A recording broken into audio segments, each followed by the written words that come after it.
Hey everyone, Kyle once again, and welcome back to another movie review.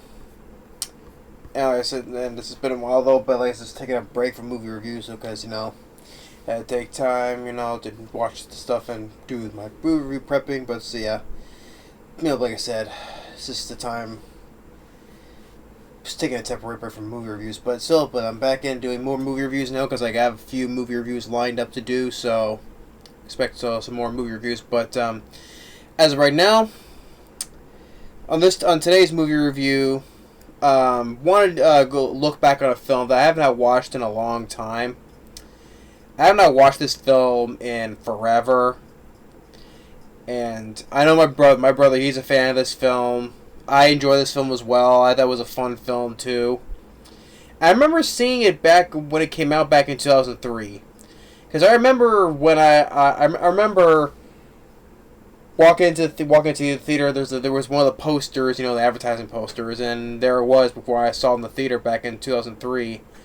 And a little bit moments afterwards, before and after when I saw the movie back then, and I was in a movie theater. It was something I vaguely remember. It was just like something before it was in the theater before I saw the movie, and then afterwards though. But that's another thing though. But so it was back in 2003, and I had fun watching it. Watching it as a kid, and I had fun with the film. I know my brother's he's a fan of this film, although critics weren't too kind to this film though. But hey, it's critics though. But that's what we have. We form our own opinions, and to me, I thought it was a fun film, and that was today reviewing is of Kangaroo Jack. Kangaroo Jack was released in 2003. Oddly enough, this was released in January. As I said before, January is usually a bad month for films to make money. But surprisingly, this film was released in January, and this was a hit back in then. Even for a release in January, budget about $60 million worldwide. It made $88 million, $66 million domestically. So this film was a hit, surprisingly, for a film that came out, for a big budget film like this to be released in January. The film was a hit, surprisingly. So, but despite that though, the film, it was not well received. It was panned by critics. It has a 4.4 on IMDb. It has an 8% on Rotten Tomatoes. I don't think this is as bad as an 8% on Rotten Tomatoes. I've seen a lot worse comedies that deserve like that low of a rating. I mean, come on. Although I would say, yeah, there is one scene I would say they can cut out, and that's a fart joke. Yes, I've said a lot of times about how I feel about fart jokes. Like the one scene where they're running on camels, and they're farting very loud, and there's one, and then Anthony Anderson says, "Oh, that one was me actually." Yeah, you could have cut that all that fart scene out of it. I will give that though, but still. I had fun with Kangaroo Jack. Seen this back in 2003. And it's directed by David McNally, who only directed 2 films. This film, and then one he directed back in 2000, that was of Coyote Ugly, which is also another production by Jerry Bruckheimer. Yeah, Jerry Bruckheimer helped, his company, Jerry Bruckheimer Films, helped produce this film, and also produced on Coyote Ugly, which David McNally directed before this. But yeah, this is a film about a kangaroo. Jerry Bruckheimer was involved with. But and originally, I did not know, which I did not know about this while looking at it till now, that this was going to be an entirely different movie, not involving a kangaroo though, but it was actually going to be like an R-rated comedy in the style of Midnight Run. If you remember, Midnight Run was sort of like that type of. It was like a. Well, it was in a Midnight Run starring Robert De Niro and Charles Grodin. Directed by Martin Brest, who directed Beverly Hills Cop. He directed Midnight Run. It was Robert De Niro taking Charles Grodin to point A to point B across a lot of ways like Shark House Country. He was like a bounty hunter type guy, and Robert De Niro was taking Charles Gordon. So it was like in the but it was supposed to be like this, supposed to be in a style like that, an R-rated comedy, mob comedy, with more curse and all that stuff, and the kangaroo aspect was like very minimal. So, which honestly I thought I would have been interested in a scene though, but you're not seeing that though. You'll never see that version though, but because people want to really more a family comedy and move on with the kangaroo, so we got this. And I still had fun with watching Kangaroo 2. Still watching because I haven't watched this film in years, and watch it again. I still enjoy the film. The film stars Jerry O'Connell, who I like. Jerry O'Connell. He's been in the films I liked him. I liked him. Some of the films, although Scream 2. I prefer watching the first or the third one, although I would rather over the fourth one though. But Jerry O'Connell I liked in the second Scream, and I know he's been in other films. I liked him in. And then Anthony Anderson is in this as Jerry O'Connor's friend Lewis, and Jerry O'Connor plays Charlie. Anthony Anderson is Lewis, which in the beginning when they were kids, like Jerry O'Connor was a kid, he's drowning. Anthony Anderson, when he was a kid, he saves him. You get that you get that Superman theme playing as he's going to save save Charlie. Which of course, because Superman is a Warner Brothers property, and this is also produced by Warner Brothers too, so you have to put that in there for property stuff. But you have the Superman theme playing as he's rescuing Charlie back then from drowning.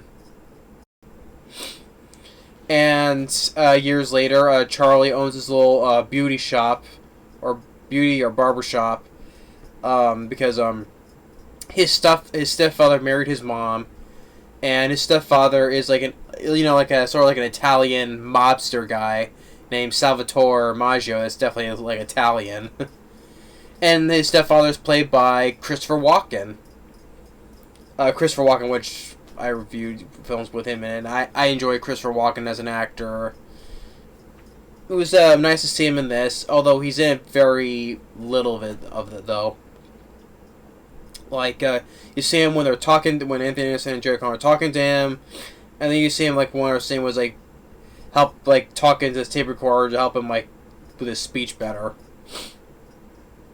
And that's what, so he's in very little, though. But still, it's nice to see Christopher Walken. I mean, even though it's been minimal in a comedy like this, and, I'd rather take his performance. I'd rather take his performance than in The Country Bears, that was 2000. Was it 2002 or 2003? Because Pirates of the Caribbean was 2003, and The Country Bears was 2002. So we got Christopher Walken. He was as embarrassing in that. I think it was one of his more embarrassing roles. I think, because you see him dancing around in his boxers and just smashing houses. I mean, I'd rather take his little, even though his performance is minimal though, but I'd rather prefer Kangaroo Jack than Country Bears. Or heck, I would watch Kangaroo Jack or some other comedies that are much more crappier than this. I don't think this film was not as bad as an 8% Rotten Tomatoes. This is my opinion. But and you get a little fun car chase because Jerry O'Connell is with Anthony Anderson. He has some TVs in a van. They get a little car chase, and they talk with Christopher Walken, and they tell him to take. Which also Michael Shannon is in this as well. Michael Shannon as Frankie. He's the one back when he was a kid. He made Charlie go long and almost led to him drowning when they were kids. So he's with Christopher Walken and gives him this envelope. You go to Australia. Find a guy named Mr. Smith, and you give this envelope to him under no circumstances.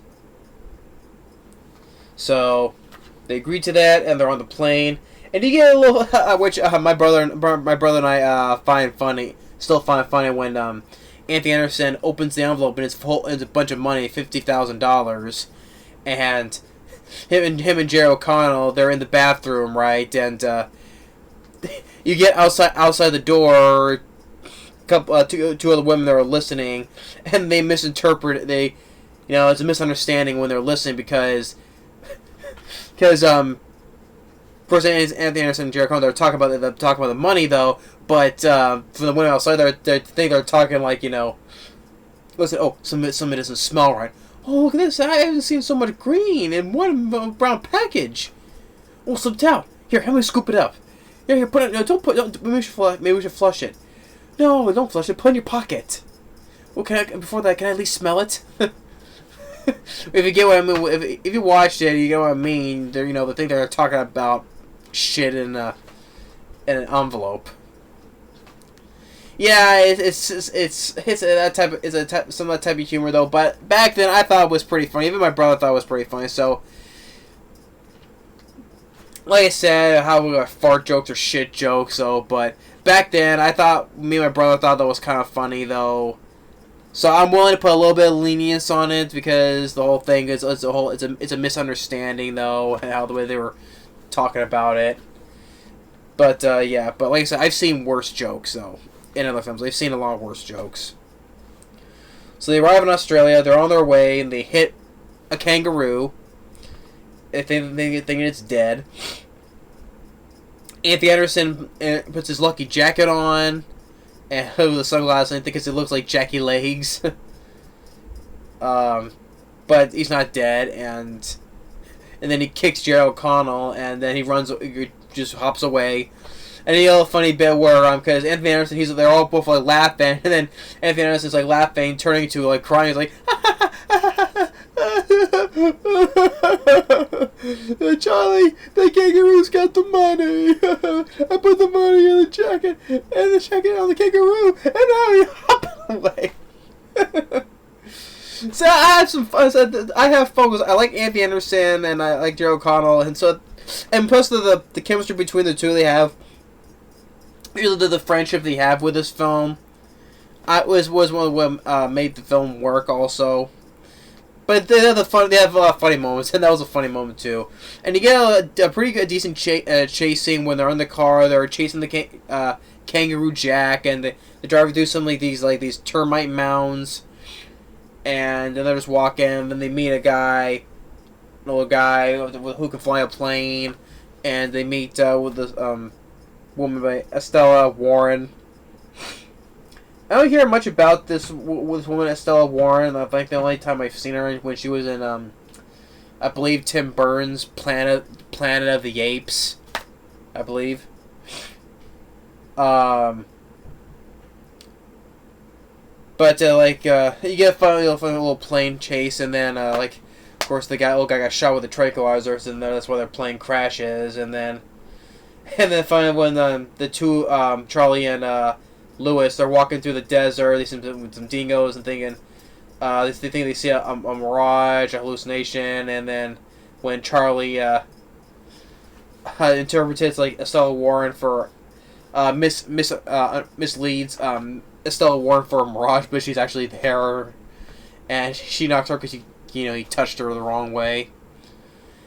And also, I think that I think it was a little bit misleading for other people who saw the trailer back then, because how Kangaroo Jack this, he's talking and dancing and all that.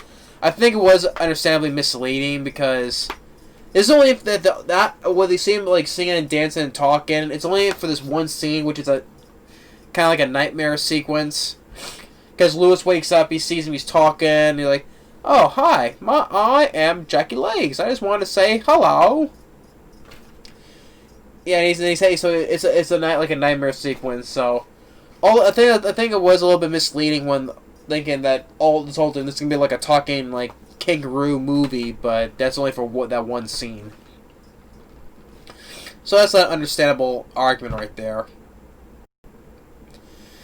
So the next day, the three of them tried to catch Kangaroo Jack by throwing these bolos, and then they'll have a funny thing where Anthony Anderson, he has ants in his pants, literally has ants in his pants, then they lose him, and then that guy, the money they were to give to Mr. Smith shows up, and then Michael Shannon shows up as well. Takes Mr. Smith out, and then they start driving. Like they're riding on the camels, and while they're chasing behind them in their car. A little decent chasing. So the action sequences in this film is a little bit decent, I would say. Not too over the top though, or whatever. Or if it's Jerry Bruckheimer, well, you think of Jerry Bruckheimer, think of like explosions, or that's Michael Bay stuff though. But still, Jerry Bruckheimer related stuff though. But the car chases I thought was pretty decent.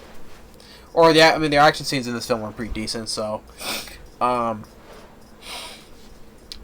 then Anthony Anderson manages to get the money, but he almost falls over a cliff, and then Estella Warren and Jerry O'Connor, they help lift him off of it. Although when Anthony Anderson's hanging over the cliff, you can tell from the angle he was at, you can tell it's a green screen. So which I would notice now. You can tell it's a green screen when it's like he's hanging over the cliff. You can tell like the settings a little bit off. Or speaking with effects, yeah, for the most part, it's the Kangaroo is CGI. Well, except for the part when they thought he was dead and Jerry O'Connor was like lifting him up. That was an actual practical effect right there, though. But for the rest of the entire movie, it's a complete CGI Kangaroo. Which, yeah, from 2003, it does not hold up. I will give it that, though. The CGI on the Kangaroo does not hold up. So that's the one thing I will give it for. So, like the one fart scene could cut out, and the CGI on the Kangaroo, it doesn't hold up from today, even back from 2003. Then one links to another. Like Michael Shannon gets arrested after when Jerry O'Connor tells him to go along, like he said before when they were kids. You know, when Frankie told him to go along, now Charlie tells him to go along, and he catches him with that bolo. And then it shows more with with the friendship chemistry between like Anthony Anderson and Jerry O'Connor. Like Anthony Anderson is staring at the cliff, and he's like Lewis tells Charlie, he's like, you know what, this is the reason why we've been together, because, you know, I've saved your life now, and we've been together because of this, and now you saved my life now, and then there's no reason for me to stick around anymore. We're even, like, something like that. And Jerry O'Connor, of course, says, no, that's not true. You've always been my friend. You saved my life plenty of times. And then Jackie Lace comes back, and then Charlie gets the jacket off of him. And tells Charlie, like, you know what, your lucky jacket. It was because of you. If you hadn't put that jacket on the Kangaroo, we would have gone straight to Mr. Smith, and we would have been killed. Your lucky jacket. And then Jackie Lace comes back with his family, and the little toddler, the Roo, kicks Jerry O'Connell. And then a year later, they use that 50 grand they used, and Charlie is now a rich guy with selling his new shampoo products, and Charlie married Jessie, Estella Warren's character is named Jessie, and Lewis is their advertising partner. And, you know, they're like on their big yacht, and like on their boat has the brand of Kangaroo Jack wearing the red jacket, and it ends with the song by Sheryl Crow, you know, "Gonna Soak Up the Sun," you know that song. I'm gonna soak up the sun. Oh, that was one thing that stood out for me back when I saw this film, was that song, "Soak Up the Sun" by Sheryl Crow. Gonna tell everyone to light them up. Yeah. That was one of those ones that stood out for me. I remember. If I remember that song by Sheryl Crow, it would take me back to this movie. Like anytime I would hear that song, it would take me back to Kangaroo Jack. Which that is a good song too, but hearing that song, it would just remind me of the ending of Kangaroo Jack. So, and also that what happened with Christopher Walken's character, as when Michael Shannon gets arrested, he was like he tried avoiding going to prison by selling all his high-end connections, but that wasn't enough, and it shows on the picture on the newspaper he's on trial. And the film ends with a little bit like with a fourth wall breaking with the Kangaroo Jack, talking to the people. Like the crew's like, I'm an actor, I can sing, I can dance, I can do impersonations, and then he does like a Porky Pig interpretation. Is like, I believe that's all, folks, but he says blokes. That's all, blokes. So, yeah, of course, like I said, there's like in the more like a fourth wall breaking on a feature right here there's two audio commentaries, and then you have one that's by Kangaroo Jack himself, another Jack's good buddies, yeah, Jerry O'Connell, Anthony Henderson, Estella Warren, and the director and visual effects supervisor. But like Kangaroo Jack has he goes on the commentary as well. So yeah, there's like a little fourth wall break in there. But yeah, Kangaroo Jack, I still had fun with the movie. Yeah, it was good. It just shows after all these years, since I've seen it, I still enjoy it. I still have fun with the movie. I know my brother, he's still a fan of this film. But, yeah. But like I said, issues with it, the CGI is not that great anymore on Kangaroo Jack, and then, like, the fart joke could have left out. Like, the farting Campbells and whatever. Could have left that out. The film is on for about... It's a short movie. It's 89 minutes, but without end credits, it's like 80-some minutes. So it's a short movie. Goes at a well enough pace. I thought the director did a very decent job with the movie. I mean, he only directed this in Coyote Ugly, and that's it. The guy never directed again. But it was good to see like something like this by producer Jerry Bruckheimer, And although I would have been interested in seeing that R-rated version of this movie, but I'm glad we still have it with this. But it's not. I don't think it's not as bad as an 8% Rotten Tomatoes. I think there's a lot worse comedies that are a lot worse than this, especially joke-wise. Well, this is better like any of those spoof comedies, like Disaster Movie, Day Movie. Like, this is better than any of those dumb. I hate those comedies to death. Those are awful pieces of garbage. A lot better than this. This one's a hell of a lot better than that, and than any of those, or better than some of the comedies we get today. Sad to say, this is better than some of the comedies we get today. The thing is, I like the cast. Like I said, Jerry O'Connell, I thought he did a good job. Same with Anthony Anderson, Michael Shannon, to Estella Warren, and for the little role that Christopher Walken has, he was fine. Music by Trevor Rabin, which he's done some scores in some films I've seen. It was decent too. Which, of course, I have to mention, since they were in Australia, of course, when Anthony Anderson and Jerry O'Connell, when they were driving, of course, they were singing the song "The Land from Down Under" by Men at Work. Of course, come from the land down under. But of course, another song I remember from Men at Work, which I think I honestly prefer more than Down Under, is "Who Can It Be Now?" Who can it be now? Da, da, da, da. Who can it be now? Yeah, I like that song too. I think, to me personally, I think I prefer that than Down Under though. But I know Down Under is the most popular song from them though. But I like "Who Can It Be Now?" But yeah. Kangaroo Jack, I still had fun with the film, still to this day. It was it was a fun probably people say it's too for a family comedy. I have some other some stuff that's and it, like the shit humor, like when they're in the airplane, talk about the money, but they're mistaken for shit or other things. But of course with the fart camels, but. Like I said, I've seen a lot worse, but I still had fun with the film regardless, though. So that's my review on Kangaroo Jack. Like I said, fun. I thought it was a fun film still to this day. But thanks for watching, and stay tuned for the next movie review. Later.